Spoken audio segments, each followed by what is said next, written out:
Did you know the most powerful samurai philosophy was written by a man who never fought a single battle? In 1716, Yamamoto Tsunetomo was just a lowly government clerk watching warrior culture crumble into paperwork and meetings. Frustrated by this decay, he made a desperate decision. He would hunt down aging samurai warriors and record their wisdom before it vanished forever. What emerged was the Hagakure, containing one of history's most radical teachings: the way of the samurai is found in death. But this wasn't about seeking death. It was about living each day as if you were already dead, eliminating fear and hesitation completely. Every morning, Tsunetomo meditated on death. He taught that true loyalty meant putting principles above personal gain, and that mental preparation mattered more than physical strength. His death-focused philosophy paradoxically revealed how to live fully.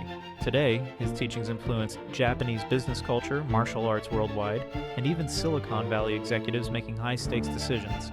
A clerk who never saw battle created the ultimate guide to fearless living.